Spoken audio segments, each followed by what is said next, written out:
My dear friends, it would be impossible to study the endgame strategy properly if we only look at the better or the winning endgames. Sometimes the endgames are also worse.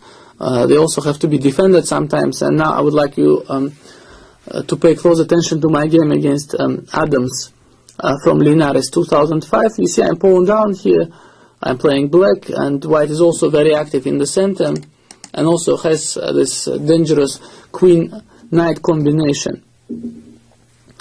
So normally black's position would be difficult, but on one side, playing 3 against 2 here, it is usually possible to defend endgames of such kind with precise play. So he goes queen d5. It is also important to see how Adams will be playing this endgame. He activates his pawns, his pieces, and will hope to create serious threats to my king on g8, using the fact that my light squares are weak. Ideally, white would like to put his pawn to h5 or the other pawn to f5 in order to keep my king in constant danger. So in order to prevent this, I go king h7, and after g3 I go g6. So as to avoid this long-term problem, put my pawn to g6, another one to h5, and the bishop to g7. So you see after king g2, bishop g7, knight d3, h5, it is important that black builds him up in this particular way, because bishop on g7 is controlling dark squares around the black king, and the pawns are controlling light squares. So black tries to build up a harmonious setup, tries to control as many squares as possible.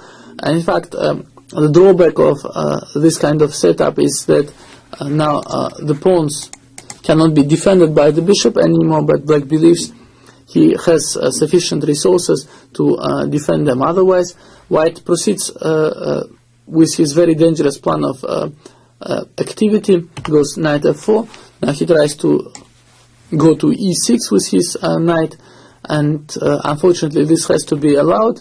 I go bishop f6, now knight e6, queen e7.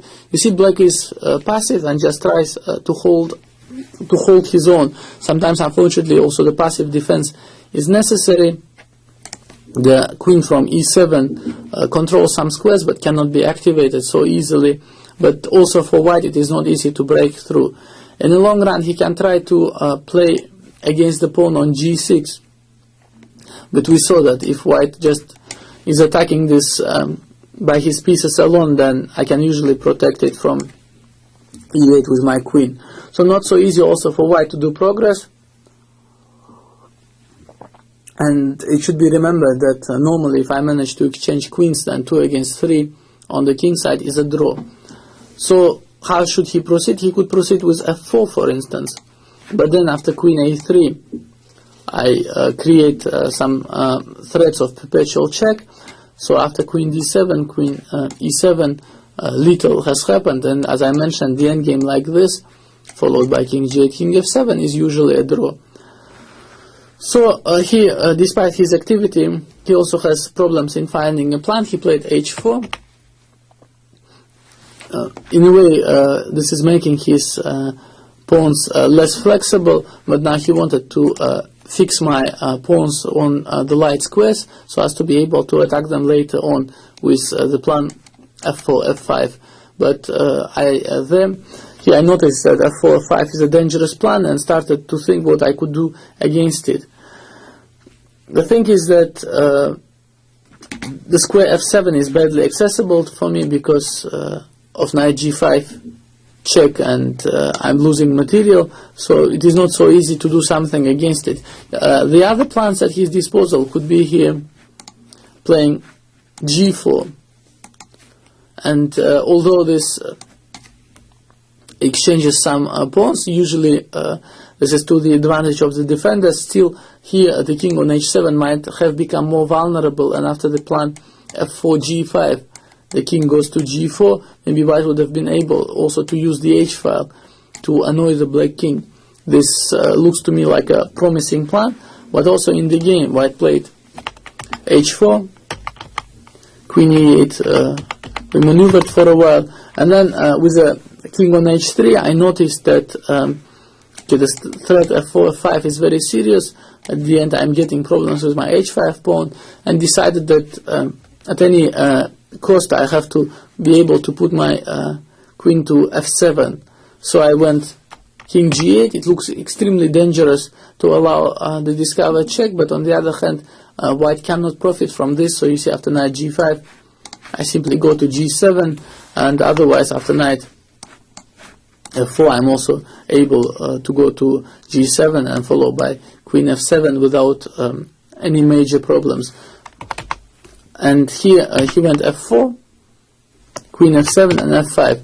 Now this is a very tricky position. He achieved his breakthrough. Now he wants to work against my weaknesses, and if I would just take on f5, queen f5, bishop e7 takes, knight f4, he's winning the h-pawn, and now slowly 2 pawns would queen. And now it seems that black cannot do so much against it, but in fact I had a very nice trick prepared. I played bishop e7 here. You see, the bishop is still protecting vital squares g5 and d8, and after f takes g6, I go queen f1 check, and if queen g2, queen f5 would win the knight, and otherwise I am just giving the perpetual check, king h2, queen e2, and just using the fact that the knight is hanging, I just give check, check, check, and white cannot do anything against it. So with this trick, I managed to avoid collapsing and to save my pawns. He went knight f4. Now still after queen d5, knight d5, white would be winning because I am losing my material, but this is not necessary because I can just go g takes f5. Now also the endgames after queen f7, king f7, knight h5, 2 against 1 on one side are drawn. That's why Mickey Adams tries to keep pieces on the board, plays queen d1, king h7, knight h5, but also here this is white simply doesn't have enough material, and also his king is not so safe, so I will always be able to give some checks and to keep my defenses. It is still necessary to play with precision. His knight on f4 can be pretty annoying, so I start by moving my bishop to h6, knight f4, bishop h6, knight d5, queen e6. You see, now black is harmoniously placed, and white doesn't have many threats anymore. He also lost quite some part of his activity, so the game is just a draw, despite the fact that white is pawn up, largely due to the fact that the exchange of queens brings about the endgame, which is impossible for white to win.